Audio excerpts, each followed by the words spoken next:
Good evening, good morning, good afternoon, whenever you're watching this video. My name is Shawnda Kettles-Griffin. I am the Richmond County Board of Education member for District 1 here in Augusta, Georgia. And I have with me today a candidate for District 6 Commission, Mr. Jeremy Johnson. Now, it is important for me to tell you why we're here, why I'm here and doing this. I have not formally endorsed any candidate in this race, whether it's judge, commissioner,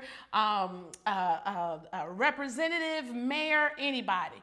But I absolutely believe in Jeremy's ability to not only win this seat, but to do the job that the city needs. And so, Jeremy, I thank you for allowing me to share this moment with you and just to tell you congratulations for deciding to run.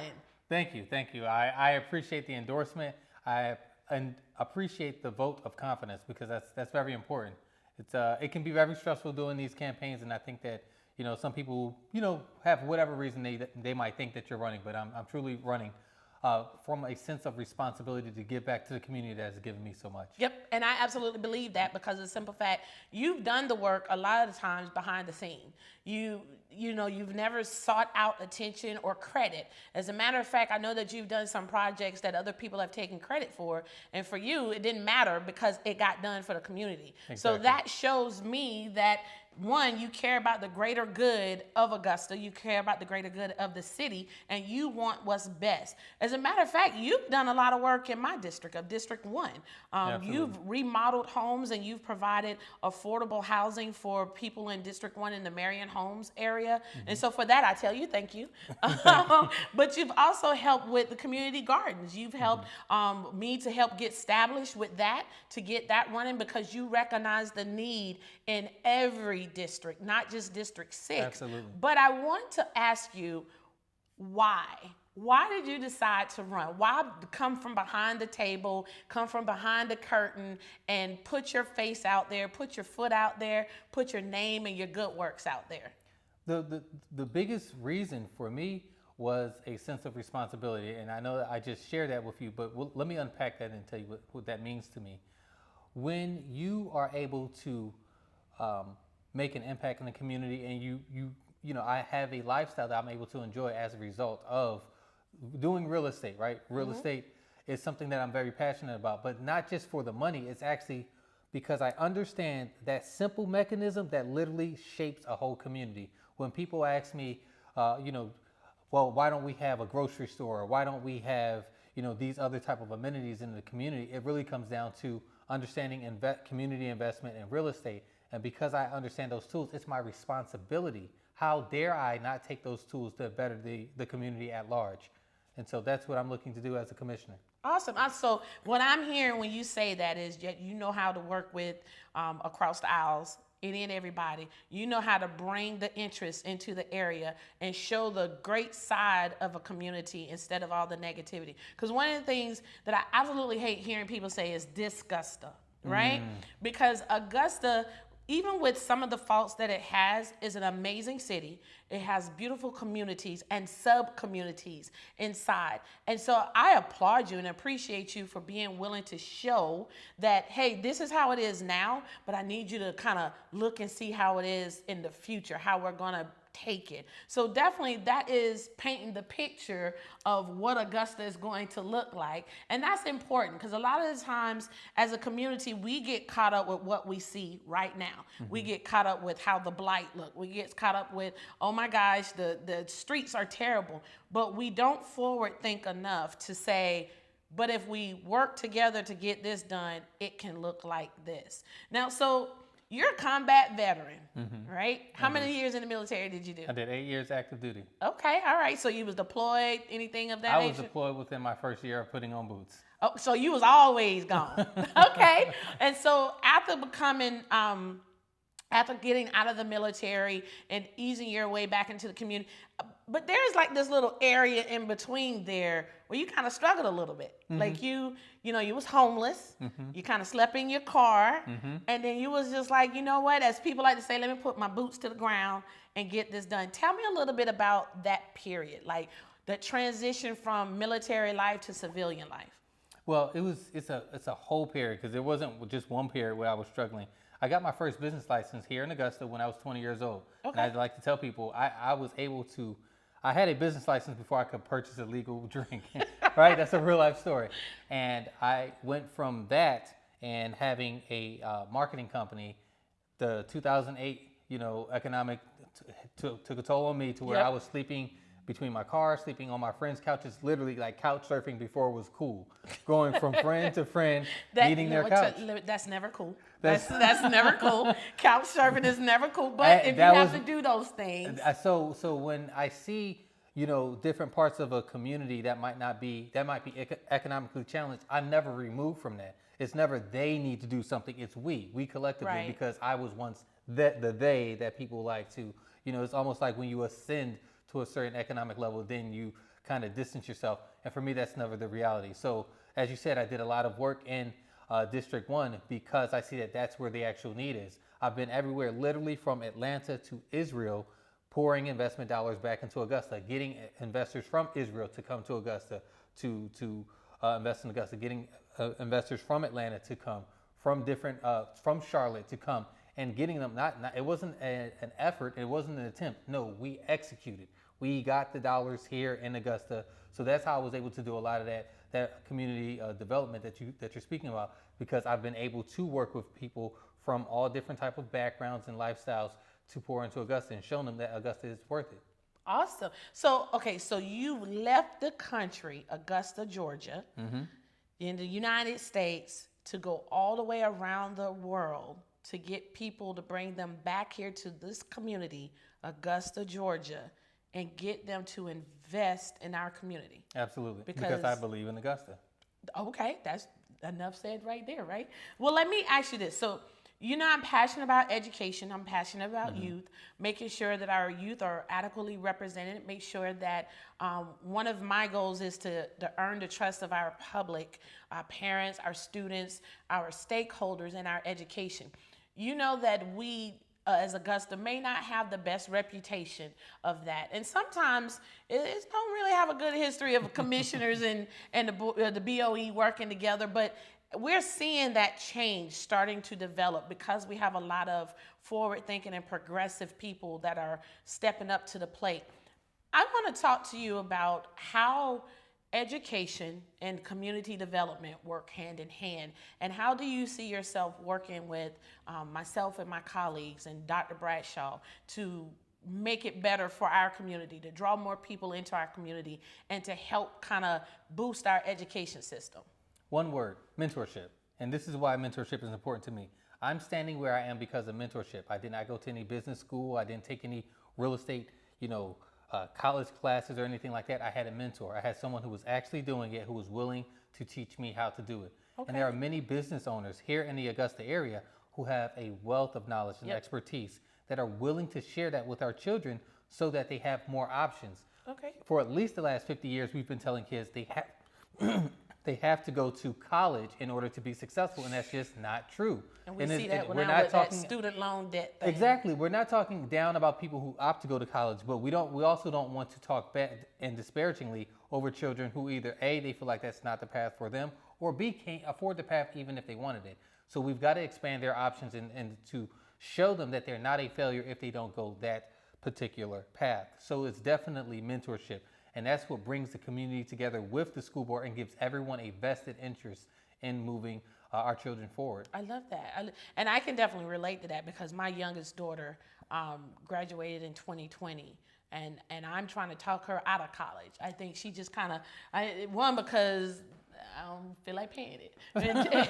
And two, because I recognize that traditional path of academia for her is not her strength. She really is a technical and trade type of young lady. And I applaud that because it takes those, and I don't even like to call them blue collar workers, because really they're the white collar ones, because if it wasn't for them, our basic needs wouldn't be met. Because I'm telling you right now, we just had to pay a plumber to come in, and we had to pay a hefty sum just to kind of get told, oh, you need a new pivot joint pipe thing. I'm like, that's it. Like, you know, so I definitely understand that. And I applaud you for willing to work with us and share ideas across the line with that.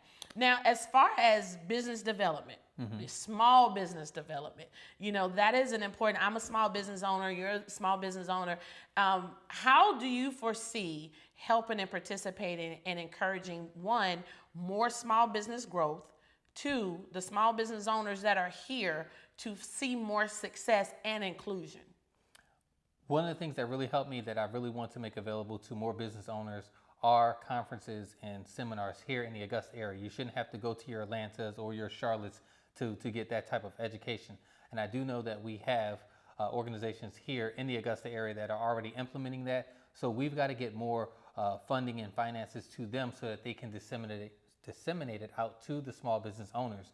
You shouldn't have to only have the option of going to a bank, right? Because sometimes the bank have criteria that you haven't grown your business to reach yet. Right. So what do you do until, you know, that shouldn't stifle a small business owner, because small business owners are the backbone of the American economy, not just the Augusta economy, the American economy. Yes. So at the point where we can remove those roadblocks and those hurdles, it helps to streamline that economic growth that we all are looking for. And I remember you talking one time before about grant opportunities, that a lot of people don't know about the grant opportunities even outside of the SBA. Because I think a lot of times when people hear small businesses, they think about the companies that have employees and the owner is off somewhere and there's a manager. But I also don't want to forget the mom and pop, what people call the mom and pops, because I truly believe it's the mom and pops, everybody in my family work in this business and keep it sustained. We don't have traditional employees, that kind of business, that are the cornerstone of our communities, because they were here before the box stores started popping up. They were here before the chain stores started popping up, and they're the ones that are scraping their monies together. You know, the ones that don't collect a paycheck for themselves because they want to keep it into the business and see the business have a profit. So I definitely applaud you and appreciate you thinking about mom and pops and small businesses, because they're not one and the same. To me, in my mind, I absolutely believe they're two different entities, because small businesses can have those employees, outside employees, and mom and pop most likely is the mom, the dad, and their kids, and maybe grandma working in it to keep it going. But I wanted to talk to you about infrastructure and crime, right? Two different subjects, but I want to talk to you about crime first. We've seen what feels like a surge of crime happening in our local community. What are your thoughts on increase of police officers, public safety officers, sheriff deputies, things of that nature in our city? And how do you propose to work with Sheriff Roundtree or any sheriff that is in that position to help us feel safer in our neighborhoods? The first thing we've got to do when it comes to our law enforcement is pay them more. And a lot of people say, well, you might have mixed feelings, but the reality is people are going to work where they're paid, That's right. where they're given, especially if your daily job is to go out and literally combat the crime. Yes. Right. And so if you have our neighboring counties that are willing to pay more, we can't be surprised if we're paying less, but then surprised that no one wants to work here, or that we have this seepage where our law enforcement are exploring better and more, fair economic opportunities in other law enforcement agencies. So we've got to be on par with at least the surrounding area. We've got to be on par with that if we even have a chance. And we don't want to get the leftovers. Let's just be honest. We don't need the leftovers in our law enforcement agencies. We don't need the ones who, for whatever reason, couldn't make it, but they're just willing to accept what Augusta pays in order to put a badge and a gun on their hip. Right? That's not what we need in our law enforcement agencies. So we've got to be able to be competitive in those arenas in order to stop crime. Awesome. Now, infrastructure. I don't even know how to ask the question. It's just no matter what part of the city you go through, no matter what part of the city you live in, everybody has some kind of complaints, suggestions, problems, or whatever with the infrastructure. Can you share some of your ideas that you have? And these are just ideas because we recognize that Jeremy is only one vote on that commission, that it's going to take more than just him to get things popping. But can you share some of your ideas that you have that will help improve infrastructure? Like I often hear people compare us to Greenville, South Carolina. That can kind of make us as competitive, the drawing point, as much as Greenville and surrounding areas of our size. All right, so this is the truth of infrastructure that you may or may not know. Every city, and this is not just Augusta, this is every city, no city raises enough capital through taxes to provide for infrastructure. So it's really like a game of whack-a-mole. This is how it works. So when real estate developers come into a city and they build something new, we always have to put new infrastructure in. If it's outdated, we've got to put new infrastructure in. And what happens is the new money that's collected, and they know, the city knows, hey, once these developers pay for new infrastructure on this piece of land, we won't have to worry about this for at least 30 years. So the money that they're collecting from the property taxes from that new infrastructure that they don't have to maintain goes to making those old repairs. It's always a game of catch up. We're trying to attract new developers to put in new infrastructure for us on old land, so that we can, that money that we've collected in property taxes over the course of those 30 years that we don't have to maintain it, we're playing catch up and maintaining the old. So that's why we have to have policies in place that encourages developers to come here, because developers are actually helping to improve the infrastructure by building on the land. And when they build, they put in new infrastructure. See, okay, so I don't know about you guys, but I have not had anyone to explain that in that I call it simple dummy terms. I always like to tell people, talk to me like I'm 5. If I was 5, how would you explain that? You know, he kind of talked to me like I was 12, made me feel a little smart. But it's just that the transparency, the conciseness of here's what happened, here's how we can get in. So what I'm hearing is the more people we have to come in and to build and develop in our community, the more help we'll have fixing our infrastructure, because the burden of the fix starts with them where they're building. Yes. And then it's for us to come back.